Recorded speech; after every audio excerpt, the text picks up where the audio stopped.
Good afternoon. Glad to see we still have a few left. It's always interesting when you look at the schedule after a two-day conference and it's a late Friday afternoon in Miami. So some might say it's a graveyard shift, but we're really thrilled to be here today on a topic that, quite frankly, I think has been a consistent theme through the last 2 days here, which really centers around what I like to refer to as this pretty special North Star, which is the World Cup coming to North America in 2026. And as you know, that was a decision that was awarded to 3 countries for the first time in a joint bid of Canada, Mexico, and the United States. My name is John Christic. I'm with a group called Premier Partnerships today, but during that journey, I was the executive director of the bid committee. And today, I'm thrilled to be here with a number of the key stakeholders who, quite frankly, help make that possible. Because you very often hear everyone speak to FIFA's 211 member associations who had to vote to choose the United bid over Morocco at the time. And yes, that was the vote that ultimately decided the winner. But I can tell you, in the role that I was in and the people that I worked with on the bid committee across the 3 countries, there would not have been a bid without the support, cooperation of the host cities, the candidate host cities that took part in this process. And that was a very special and unique experience. And we're thrilled today to have 4 of them here with us, but I also know that there's a number of them that are here in attendance. And I really say I don't get the chance to do this very often, but I want to say thank you to all of them, because those host cities, again, they're the ones who really, went the extra step, pulled their communities together. This was not an easy exercise to respond to a bid of this sophistication. And it was done in an atmosphere of cooperation and good spirit, and all with the perspective of what lies ahead, which is great opportunity. And that's what the World Cup really is going to bring, not just for the cities who will take part in it, but for the young kids who are aspiring to play the game tomorrow, those of us who remember the World Cup from 1994 of the past, who have great memories, and how do we see this story continue. So there is a tremendous amount of opportunity ahead of us. It's hard to believe it's been 528 days since the bid was decided in Moscow. I want to give you just a little bit of perspective before I introduce my colleagues, so that we can talk a little bit more about the opportunities that lie ahead. For those of you who don't know me, I had the unique experience of being a 500 hitter as it comes to FIFA bids. I was also involved in the first bid for the 18 and 22 World Cup, which, for a separate discussion, but you might know we did not win. But they were then fortunate enough to bring me back for the second bid. But that bid, which was only for 1 country, we had 2 years to prepare. This bid, we had 410 days to prepare. And even within that 410 days, I have to say there was a fair bit of fluff, because we got started early. The documentation that FIFA actually provided to us, which actually is what a country had to submit to really be eligible to bid, didn't arrive until November of 2017, with our bid being due in March. And for those of you who were involved in that process, you might remember receiving a very heavy thud of documents, a very short time to review them. We then grabbed everybody, brought them down to Houston, tried to look them in the eye and explain exactly what these documents mean. As we sent them off for their Thanksgiving, we said, no, by the way, we need to have them signed by the 10th of January. It was impossible. When I look back at it, I'm like, what was I thinking that we could somehow do this and do it with the success that we did? But again, a testament to the power of this event. There's no other event that could have gotten that level of support. The people across all the communities who rallied, they saw the big picture, and were willing to do this in partnership with U.S. Soccer, Canada, and Mexico. So where we sit here today is we're about 2,384 days from when the World Cup will commence in 2026, give or take a day or so. And I don't think the precedents that's set for 22, where the World Cup's being played in November in Qatar, will be repeated. So I think it's safe to say this will be a summer event in 2026. What I'd like to do is quickly introduce you a number of colleagues, friends, partners, and again, there's many of you out there as well. We have to my left Jose Sotolongo, who's the Director of Sports Entertainment for here in Miami, and also one of the hosts of today with Soccerex, so it's great to have Jose here. Jason Siegel, who is the CEO of the Greater Orlando Sports Commission. And to his left, we have Chris Canetti, who is president of the Houston World Cup bid committee, and we have Dan Corso, who's president of the Atlanta Sports Council. So I'm thrilled to have each of them here. I will say, just in full disclosure, the role that I'm at now with Premier Partnership also affords me the opportunity to work alongside a number of these cities right now in more of an advisory capacity. So more than one of the people up here as well, I'm also spending a lot of time with helping them map out the opportunities ahead. So what I'd love to do now is turn a little bit, and I think given that this is Jose's home, I'd like to turn and kind of ask him first, because what an exciting time for sport in Miami. I mean, not only is a World Cup on your horizon, you've got significant events like Super Bowl, you've got the Formula One, you're seeing some of the biggest internet events cross into your area, but I'm curious whether you can give me any perspective of what made a World Cup bid maybe different. Sure. How your city had to work differently for an event like that. Sure. Well, let me first thank you for you and your staff, and obviously Emily for all the work that you guys did in making our lives a little bit more bearable during that time. You guys, it was like herding cats, we kept saying in our office, because it was pulling together a whole bunch of different people in different directions. So masterful job, and congratulations for helping us land the World Cup for our three countries. It was a very interesting bid process. You've got to remember that a lot of the ones that you mentioned, you've got Super Bowl, we're Formula One, fingers crossed. We got Formula One coming, College Football National Championship. Hopefully before World Cup, we'll have another Super Bowl in our community. So, but all these events are one-day type events. Formula One's got qualifying, but still, it's a one day. It's usually done within a week or so, from soup to nuts. But with World Cup, I mean, you're talking a whole month worth of actual activation, plus the lead up, plus the teardown afterwards. And it was talk about getting not just a stadium or one city or one community together. You're talking about getting everybody in the entire SMSA together, from the hotel communities to the transportation folks, to the venues, because you're not just talking a stadium, you're talking practice facilities, you're talking a convention center for FanFest, et cetera. And then the infamous airport question. I think all of us took that infamous leap of faith that we were told to take, and it was well done. I mean, you guys know what you're doing, and we've leapt, and we know it was the right decision to make. We're looking forward to basically the biggest sporting event this community will ever host. Great. Jason, in Orlando, you're the one, I think, of the only cities that have hosted in 1994. So I'm curious how that helped, and how you're able to kind of compare that experience in terms of the opportunity that lies ahead in 26, and how your community's engaging around this. Yeah, I mean, it's an interesting opportunity for our community in that we're just coming off of celebrating our 25th anniversary of that event this past July. So June, July, bringing a lot of stakeholders together in our community to celebrate that 25th anniversary. Joni Sherm, who helped us bring World Cup, and there were only 9 cities back in '94. Our current mayor was a lieutenant in the Orlando Police Force. He was the head of security at what was the Citrus Bowl back then, so intimately involved in a lot of the operation. And we had a lot of folks that came back to share a lot of stories, and obviously it was an incredibly positive experience.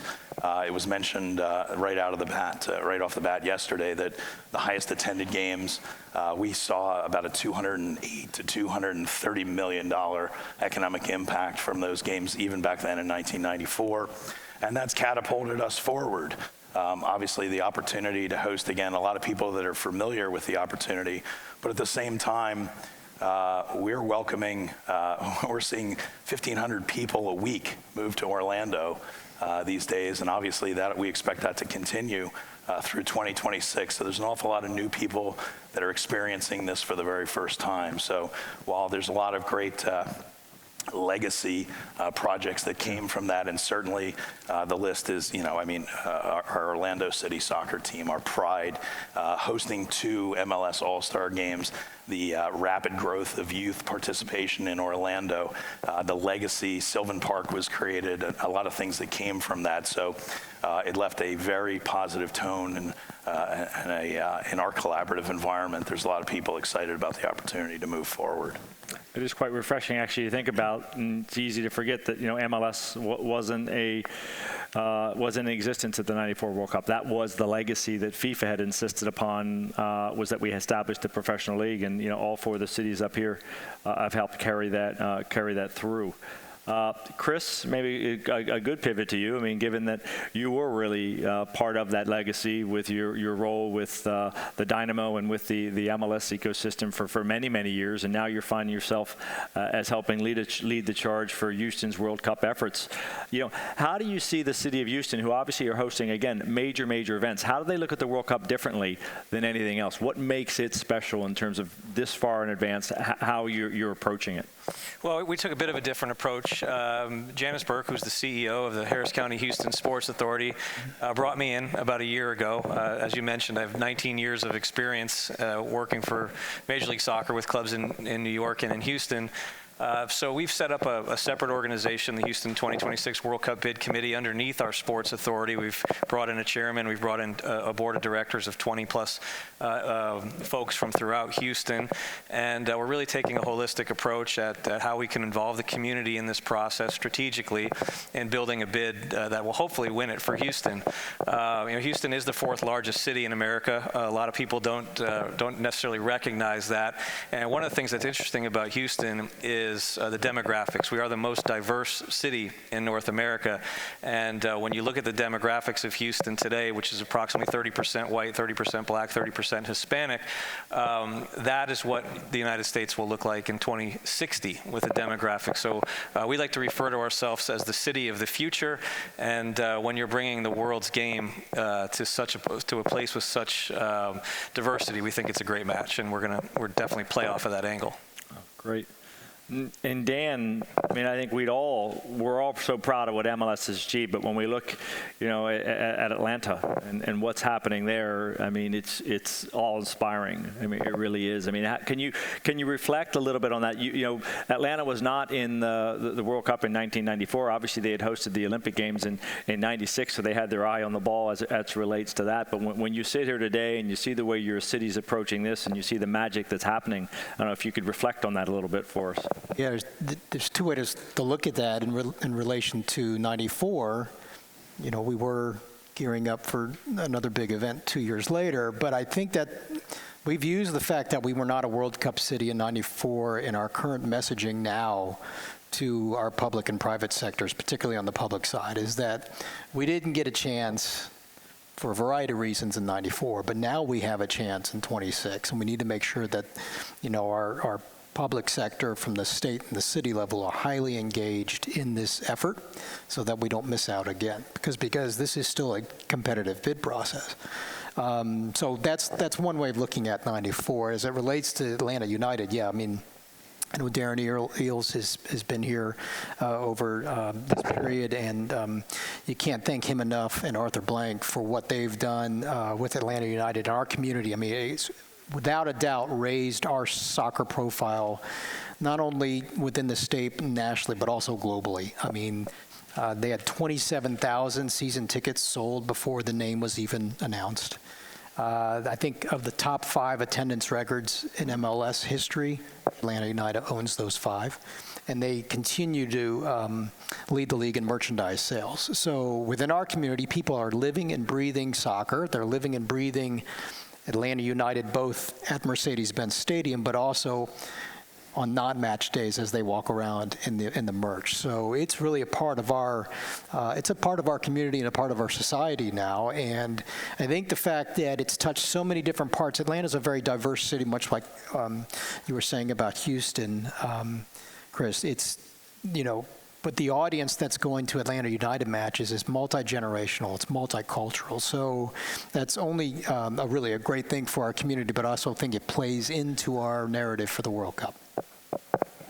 And Jose, with the excitement, we saw Mr. Moss was here yesterday, and we saw Mr. Beckham on the screen. I mean, it's obviously a lot of excitement right there. Is there a way that you're able to leverage, their involvement? I mean, you've obviously got, Stephen Ross, you've got the Dolphins. How are you keeping everybody, around the table? And I think each of the cities are going through this, and it's such a uniquity in that this event does bring everybody to the table to kind of really be in a supportive way. It certainly does. And one of the things that we found extremely encouraging when we were putting our bid together was that we reached out to all these different entities. And it's not just obviously the Hard Rock, which will be the venue where the matches will be played. It was also the practice sites that we had to reach out to. And it was some of these practice sites that just as soon as we made the phone call, immediately said, okay, we're in. And why was that? Well, because they've been used before and they know the benefits that they get from these. You got to remember for the Rio World Cup, the Brazilian World Cup, a lot of these teams started coming to Florida a couple of months before the actual World Cup and training here in Miami. Florida International University, Barry University, St. Thomas University, they trained here just to get used to the weather, if you will, the heat and the humidity. So they know what Miami can provide. The schools know what Miami has to give to these nations, these teams, if you will. And the fact that we're represented, I believe, and don't quote me on this, but I believe that Miami and New York were the only two cities in the United States that had permanent residents from every country playing in the Sochi World Cup. So that tells you what kind of what kind of community support we know we're going to have. So fantastic. For those a little bit of background who weren't part of the bid process, you hear, Jose talk about, training sites and Hard Rock Stadium, and when it comes to Orlando, we're talking Camping World Stadium, training sites, airports.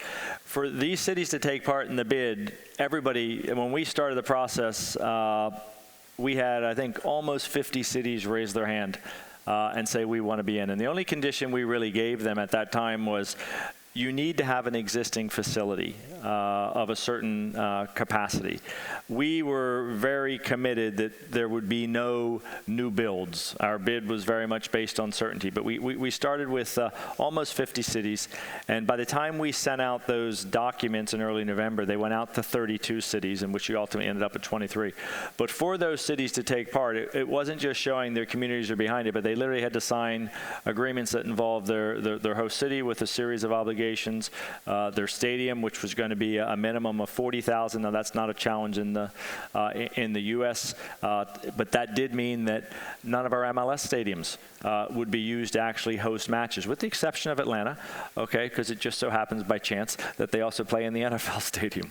But then we also needed the training sites, and FIFA had a requirement that at least 6 training sites were submitted from each city. And in addition to that, we had a little bit of a joke there, and some of you might not find it funny, but there was an agreement that FIFA required on the airports. So it wasn't as simple as a city saying, "Hey, we got a stadium, and come in and do a deal." It really involved an extensive amount of commitments that had to be made.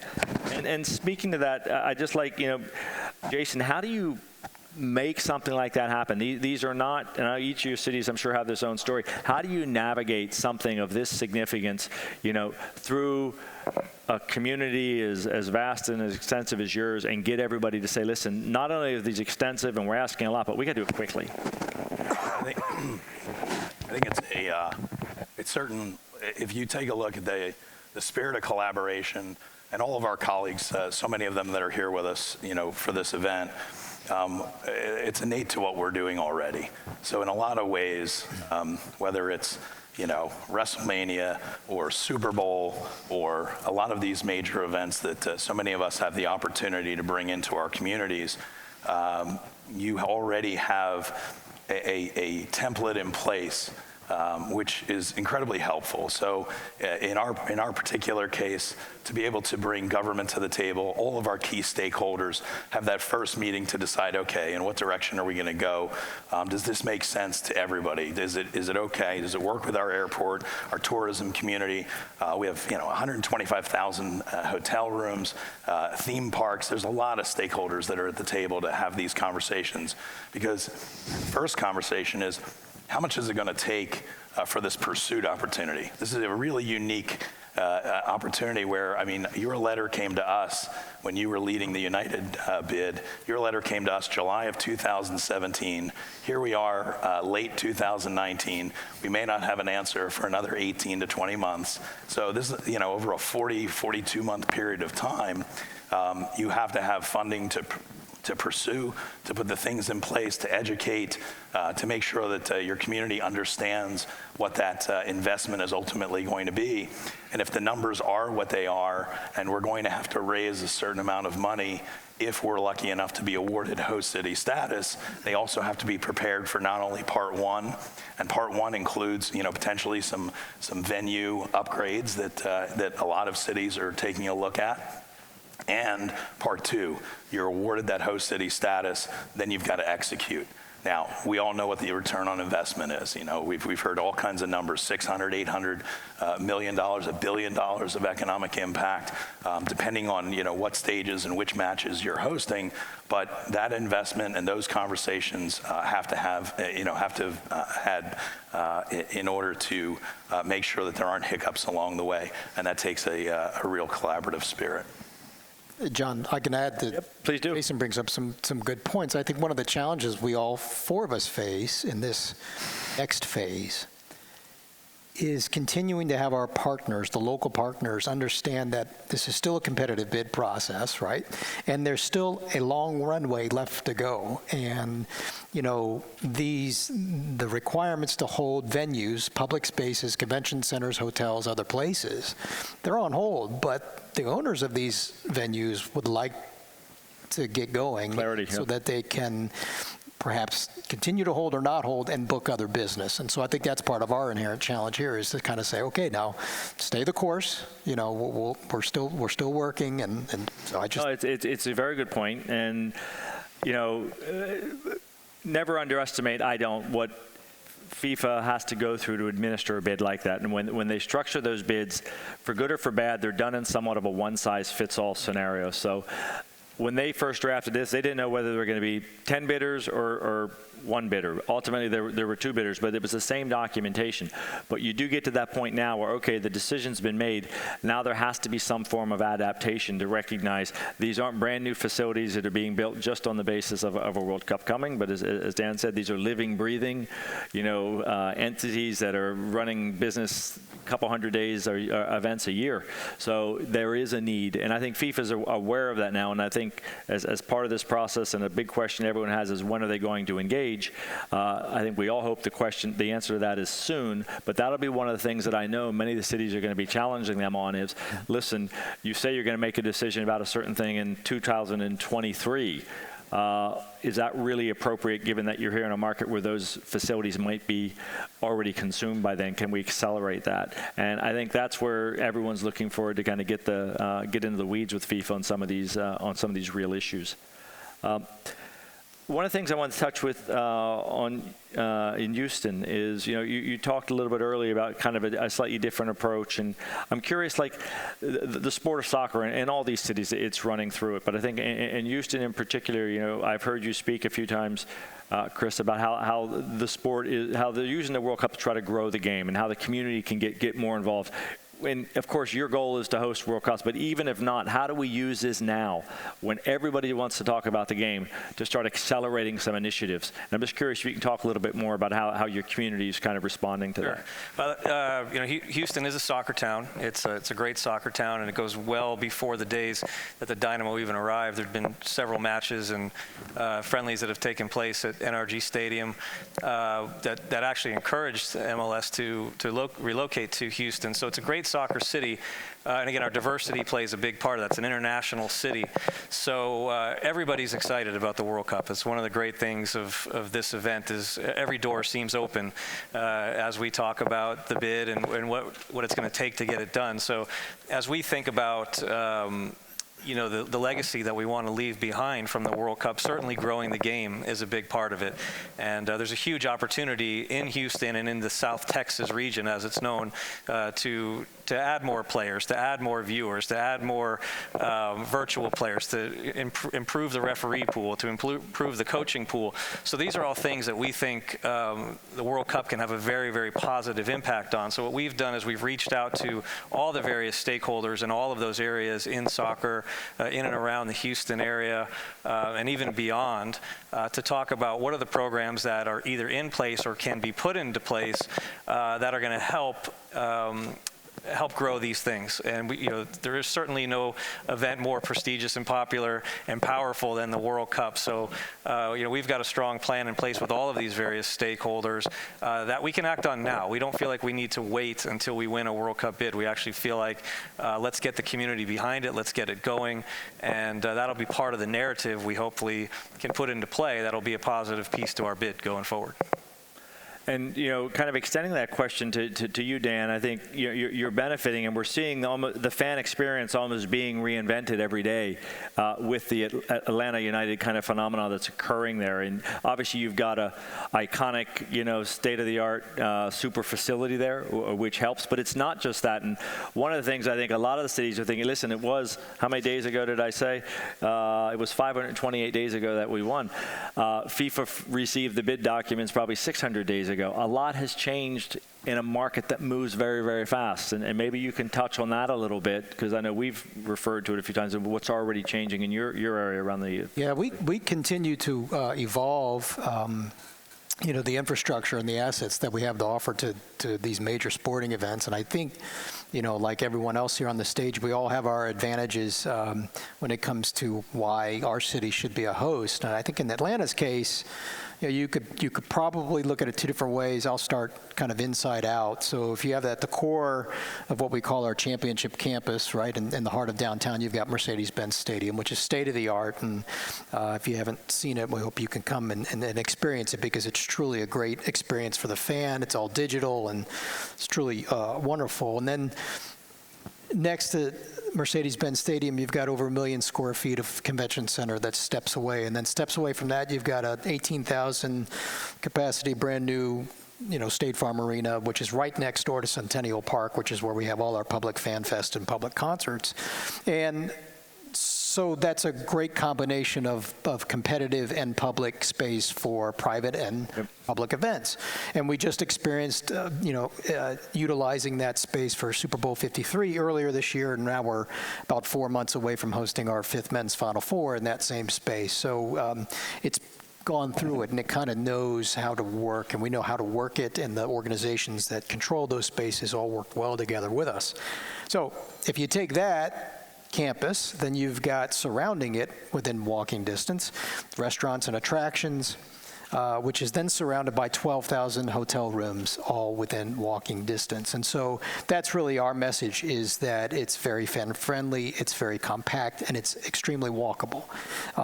Then you continue to go outside. You've got public transportation coming right into the heart of it from other parts of Metro Atlanta, and from one of the world's, if not the world's busiest airport at Hartsfield-Jackson, which is also connected to 85% of the U.S. population by a 2-hour direct flight and international global flights. So that's kind of a core to the outside the world of how it's all kind of connected and very confined. And I think, at the end of the day, that's our message to FIFA and to any other event that would like to come through Atlanta. But we continue to evolve. There are more hotel rooms coming online. The airport has gone through an expansion. Our Congress Center, our convention center is going through an expansion.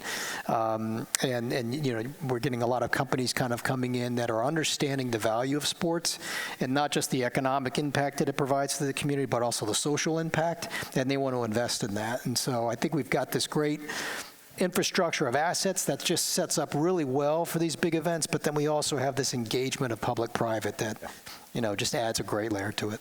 I know at the end of the bid process, we did an inspection visit with FIFA. I know we brought them to Miami, and we also brought them to Atlanta and a handful of other cities across the three countries there. But I remember being in Atlanta and standing at one level of the stadium and looking out over a big pile of dirt, okay, between the stadium and where the convention center was, and having a foam core board and trying to say, visualize this. You know, here's where there's going to be this beautiful green space, and it's going to be a backyard type thing.